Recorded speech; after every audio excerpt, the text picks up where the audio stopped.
J'avais déjà parcouru une cinquantaine de mètres à peu près lorsque j'entendis le bruit qui, malgré la distance, me parut formidable dans le silence nocturne d'un corps qui s'abat sur l'eau. Je m'arrêtai net, mais sans me retourner. Presque aussitôt, j'entendis un cri, plusieurs fois répété, qui descendait lui aussi le fleuve, puis s'éteint brusquement. Prix Nobel de littérature 1957.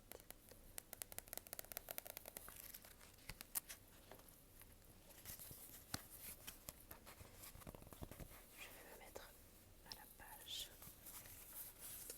103. Vous vous trompez, cher. Le bateau file à bonne allure, mais le surdersia. Alors un mot incompréhensible. Je pense que c'est un nom propre. Est une mer morte, ou presque, avec ses bords plats, perdus dans une brume. On ne sait où elle est et où elle commence. Alors, nous marchons, sans aucun repère. Nous ne pouvons évaluer notre vitesse. Nous avançons, et rien ne change. Ce n'est pas de la navigation, mais du rêve.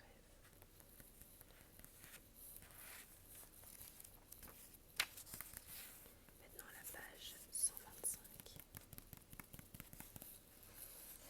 Je suis confus de vous revoir couché. Ce n'est rien, un peu de fièvre que je soigne au genièvre. J'ai l'habitude de ces accès, du paludisme. Je crois que j'ai contracté du temps où je n'ai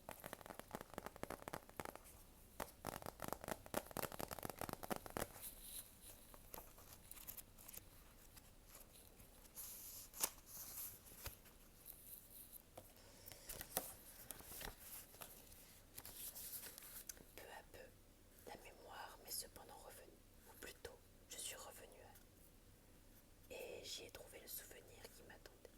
Avant de vous en parler, permettez-moi, mon cher compatriote, de vous donner quelques exemples qui vous serviront, j'en suis sûre, de ce que j'ai découvert au cours de mon exploration. Un jour, où je conduisais ma voiture, je tardai une seconde à démarrer au feu vert, pendant que nos patients concitoyens détachés sans délai leurs avertisseurs de mon dos. Je suis souvenu soudain d'une autre aventure, survenue dans les mêmes circonstances. Une motocyclette conduite par un petit homme sec, portant lorgnon et pantalon, m'avait doublé. Mais il était installé devant moi au feu rouge. En stoppant, le petit homme avait calé son moteur et s'évertuait enfin à lui redonner un souffle.